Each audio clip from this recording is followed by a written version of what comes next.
Hello guys. இன்னைக்கு நாம ஒரு மாசான நியூ டாங்வாவை ஆரம்பிக்க போறோம். இந்த தொடரோட கதை எப்படின்னா, நம்ம கதையோட ஹீரோயின் யார உயிரை விட அதிகமா நேசிச்சாலோ அவரே அவளுக்கு துரோகம் செஞ்சு அவளை கொல்ல பாக்குறாரு. கண்டிப்பா இந்த சீரீஸ் உங்களுக்கு பிடிக்கும். சோ வாங்க எபிசோட் 1க்குள்ள போகலாம்.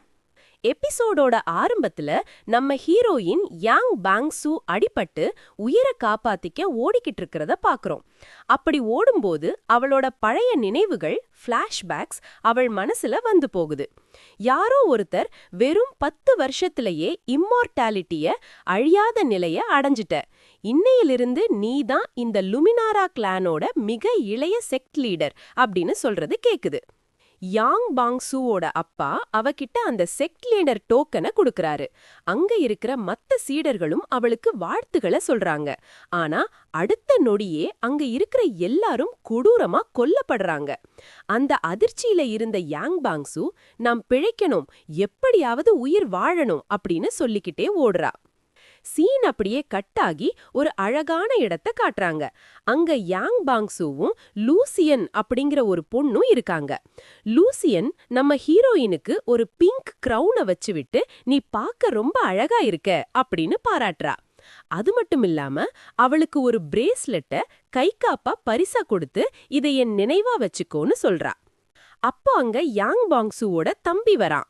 இன்னைக்கு நிறைய கெஸ்ட்ஸ் வராங்க, எல்லாத்தையும் நான் பாத்துக்கிறேன் அப்படின்னு சொல்றான். அப்புறம் தன் அக்காவை பார்த்து, உன்னால நம்பவே முடியல, நீ இவ்ளோ அழகா இருக்க, ஆனா ஒரு சாதாரண அந்தஸ்துல இருக்கிற பையனை கல்யாணம் பண்ணிக்க போறியே அப்படின்னு கேக்குறான். ஆனா நம்ம ஹீரோயின் அவனை விட்டு கொடுக்காம, அப்படி பேசாத, அவங்க குடும்பம் அதாவது ஃபெங் ஃபேமிலி முன்னாடி எவ்வளவோ தீய சக்திகளை அழிச்சிருக்காங்க அப்படின்னு சப்போர்ட் பண்ணி பேசுறா. ஆனா அவன் அதெல்லாம் ஒரு காலம், இப்போ அவங்க கிட்ட அந்த பழைய சக்தியில பாதி கூட இல்லையே அப்படின்னு சொல்லி வருத்தப்படுறான். யாங் பாங்சு தன் தம்பியிடம் அவரை பத்தி தப்பா பேசாத, அவர் உன்னோட ஃபியூச்சர் பிரதர் இன்லா அப்படின்னு சொல்றா. அதுக்கு அவன், இன்னும் கல்யாணமே முடியல, அதுக்குள்ள அவருக்கு இவ்ளோ சப்போர்ட் பண்றீங்களா அப்படின்னு கிண்டல் பண்றான். அப்போ அங்க வர லூசியன், கல்யாணத்துக்கு இன்னும் கொஞ்ச நேரம் தான் இருக்கு, நான் எல்லாத்தையும் ஒரு வாட்டி செக் பண்ணிக்கிறேன் அப்படின்னு சொல்றா. அந்த நேரத்துல நம்ம ஹீரோயின் கண்ணுல லேசா கண்ணீர் வருது. பதறி போன தம்பி, ஏன் அக்கா அழுறீங்க அப்படின்னு கேக்குறான். அதுக்கு அவ, ஒன்னும் இல்ல, அப்பாவை நினைச்சாதான் கவலையா இருக்கு, அவருக்கு உடம்பு முடியாம இல்லைன்னா கண்டிப்பா என் கல்யாணத்துக்கு வந்திருப்பாரே அப்படின்னு பீல் பண்றா. சீன் கட்டானா கல்யாணத்துக்கு கெஸ்ட் எல்லாம் வர ஆரம்பிக்கிறாங்க. எல்லாரும் அந்த வைஸ் செக்ட் லீடர் கிட்ட வந்து கங்க்ராச்சுலேஷன் சொல்றாங்க. எல்டர் ஜிமா எல்லா கெஸ்டையும் மரியாதையா உள்ள அனுப்பி வைக்கிறாரு. அப்போ வானத்துல இருந்து ஒரு பிரம்மாண்டமான ஷிப்பு வருது. அதுல இருந்து குவீன் ஃபீ அப்படிங்கிற ஒரு பொண்ணு இறங்கி வர்றா. அவ எல்டர் ஜிமா கிட்ட வந்து, ஜேட் பேலஸ் சார்கா இந்த திருமணத்துக்கு எங்களோட வாழ்த்துக்கள் அப்படின்னு சொல்லிட்டு உள்ள போறா. உள்ள மேரேஜ் செரிமனி ரொம்ப கிராண்டா நடக்குது. பொண்ணுங்க எல்லாம் கையில் லாந்தர் விளக்குகளோட வர்றாங்க. மாப்பிள்ள மெதுவா நடந்து வந்து நம்ம ஹீரோயினோட கைய பிடிச்சுக்கிறாரு. எல்லாரும் சந்தோஷமா இருக்கிற அந்த நேரத்துல இந்த ஜேட் பேலஸ் ஆளுங்க மட்டும் ஒரு மாதிரி வில்லத்தனமா சிரிக்கிறாங்க. அப்போ அங்க பீஸ்ட் டெஸ்டினி அப்படிங்கிற ஒரு புனிதமான பொருளை கொண்டு வர்றாங்க.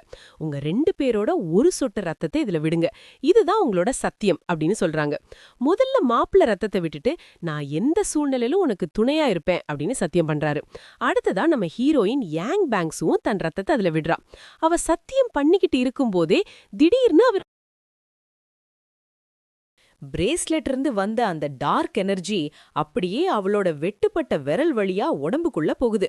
அவளோட ரத்தத்தோட கலந்து கை முழுக்க அந்த கருப்பு ஆற்றல் பரவுது.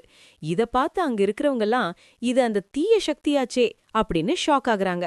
நம்ம ஹீரோயினோட தம்பிக்கு என்ன நடக்குதுன்னே புரியல. ஆயிரக்கணக்கான வருஷங்களுக்கு முன்னாடி அழிஞ்சு போன அந்த குவீன் மின் டிஜிங் செக்டோட சக்தியா இது அப்படின்னு எல்லாரும் பேச ஆரம்பிக்கிறாங்க. ஹீரோயின் குழப்பத்துல இருக்கும்போதே அவளுக்கு பயங்கரமான தலைவலி வருது. எல்லாரும் அவளை தப்பா பேச ஆரம்பிக்கிறாங்க. இவ ஒரு டெமானிக் எனர்ஜிய வளர்த்துக்கிட்டு இருக்கா அப்படின்னு கத்துறாங்க. அப்போ நம்ம ஹீரோயினுக்கு பக்கத்துல இருந்த அந்த லூசியன் மெதுவா பின்னாடி நகர ஆரம்பிக்கிறா. திடீர்னு அந்த சக்தி அவுட் ஆஃப் கண்ட்ரோல் ஆகி ஒரு பெரிய பிளாஸ்ட் வெடிப்பு நடக்குது. அதுல மாப்பிள்ள ஃபெங்சு தூக்கி எறியப்படுறாரு. அவர் அழுதுகிட்டே அவகிட்ட போக பாக்குறாரு. ஆனா மத்த சீடர்கள் அவரை பிடிச்சு தடுத்துடுறாங்க. இவ அந்த பழைய கிளானோட ஆளு, இவளை கொன்னுடுங்க அப்படின்னு கூட்டத்துல ஒரு குரல் கேக்குது. கெஸ்ட் எல்லாம் பயந்து போய் அங்கிருந்து ஓட ஆரம்பிக்கிறாங்க. குவீன் ஃபீ எரியற நெருப்புல எண்ணெய் ஊத்துற மாதிரி, இவ தப்பிக்கிறதுக்குள்ள இவள கொன்னுடணும் அப்படின்னு சொல்றா. அப்போ ஒரு பெரியவர் மட்டும், நான் இவள சின்ன வயசுல இருந்து பாத்திருக்கேன், இதுல ஏதோ சதி இருக்கு அப்படின்னு சொல்ல வராரு. ஆனா எல்டர் ஜீமா அவரை திட்டி வாய மூட வைக்கிறாரு. அந்த நேரத்துல நம்ம ஹீரோயின் யாங் பாங்சு தன் கையில இருக்கிற அந்த பிரேஸ்லெட்ட பாக்குறா. அவளுக்கு எல்லாம் புரிஞ்சிடுது. இதுக்கெல்லாம் காரணம் அந்த லூசியன் தான். லூசியனை பார்த்து ஏன் இப்படி பண்ண அப்படின்னு கேக்குறா. லூசியன் ஒன்னும் தெரியாத மாதிரி நடிச்சாலும் யாங் பாங்சுக்கு அந்த துரோகம் இப்போ தெளிவா தெரியுது. யாங் பாங்சு லூசியனோட முகத்தை பாக்குறா. அங்க ஒரு வஞ்சகமான சிரிப்பு. குவீன் ஃபீ சும்மா இருப்பாளா? இந்த அரக்கிய கொன்னுடுங்கன்னு உத்தரவு போடுறா. ஜியான்மென் செக்ட் சீடர்கள் எல்லாரும் அவளை கொல்ல பாயிறாங்க. இனி உயிர் பிழைக்கணும்னா சண்டை போட்டே ஆகணும்னு முடிவு பண்ண நம்ம ஹீரோயின் தாம் வாளை எடுத்து மாசா சண்டை போடுறா. ஆனா அந்த டார்க் எனர்ஜி அவ உடம்ப முழுசா ஆக்கிரமிக்க ஆரம்பிச்சதால அவளால சரியா சண்டை போட முடியல. இத பயன்படுத்தி அவங்க அவளை கடுமையா காயப்படுத்துறாங்க. குவீன் ஃபீ ஒரு மந்திர தூணால அவள நகர முடியாம கட்டி போட்டுடுறா. அந்த சக்தியோட பிடியில இருந்ததால அவளால தற்காத்துக்க முடியல.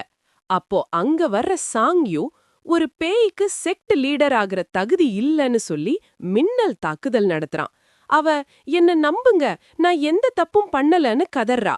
அந்த இக்கட்டான நேரத்துல அவளோட தம்பி தான் உயிரை பத்தி கவலைப்படாம அவளை காப்பாத்த ஓடி வர்றான்.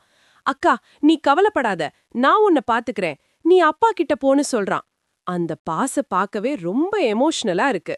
ஆனா அந்த வில்லன் எல்டர் ஜிமா தன் சொந்த ஆளுங்களையே கொன்னுட்டு நீயும் அவளோட கூட்டாளியான்னு தம்பிய பார்த்து கேக்குறான். தம்பி, அக்காவுக்கு ஏதோ சதி நடந்திருக்குன்னு உங்களுக்கு தெரியாதான்னு நியாயம் கேக்குறான். ஆனா ஜிமா கேக்குறதா இல்ல, நீங்க 2 பேரும் இன்னைக்கு செத்தே ஆகணும்னு சொல்லி ஒரு மந்திர கொடியால தம்பிய அப்படியே சுருட்டி பிடிச்சு நம்ம ஹீரோயின் கண்ணு முன்னாடியே அவனை பரிதாபமா கொன்னுடுறான். தான் தம்பி ரத்த வெள்ளத்துல கிடக்கிறத பார்த்ததும் யாங் பாங்சுவோட கோபம் எல்லை மீறி போகுது.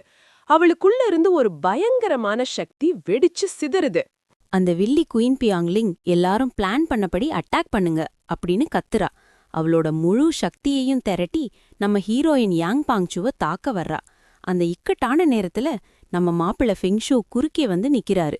யாங் பாங்சுவோட கைய பிடிச்சு, நீ உடனே கிளம்பி போய் அப்பாவை தேடு, அது வரைக்கும் இவங்கள நான் தடுத்து நிறுத்துறேன் அப்படின்னு ஒரு ஹீரோவா மாசா சொல்றாரு. நம்ம ஹீரோயினும் வேற வழி இல்லாம கவனமா இருங்க அப்படின்னு சொல்லிட்டு அங்கிருந்து தப்பிச்சு ஓடுறா. அப்போ அந்த யாங்லிங், என் வழியில வராதே ஃபெங்ஷு, மரியாதையா விலகிப்போ அப்படின்னு மிரட்டுறா. ஆனா ஃபெங்ஷு அசரவே இல்ல. என் மனைவிய தொடணும்னா முதல்ல என்ன தாண்டிப்போ அப்படின்னு சொல்லிட்டு நிக்கிறாரு. இப்போ 2 பேரோட உடம்புல இருந்தும் வெறித்தனமான எனர்ஜி வெளிப்படுது. அங்க ஒரு பயங்கரமான மோதல் நடக்க போகுதுங்கிறது மட்டும் தெளிவா தெரியுது. சோ காய்ஸ், யாங் பாங்சு தான் அப்பாவை கண்டுபிடிப்பாளா? ஃபெங்ஷு அந்த வில்லி கூட்டத்தை எப்படி சமாளிக்க போறாரு? இதையெல்லாம் அடுத்த எபிசோட்ல பார்க்கலாம். இந்த வீடியோ உங்களுக்கு பிடிச்சிருந்தா மறக்காம லைக் பண்ணுங்க. அப்படியே நம்ம சேனலை சப்ஸ்கிரைப் பண்ணிட்டு அந்த பெல் ஐகானையும் தட்டி விட்டுடுங்க. அடுத்த பாட்டுல மீட் பண்ணலாம்.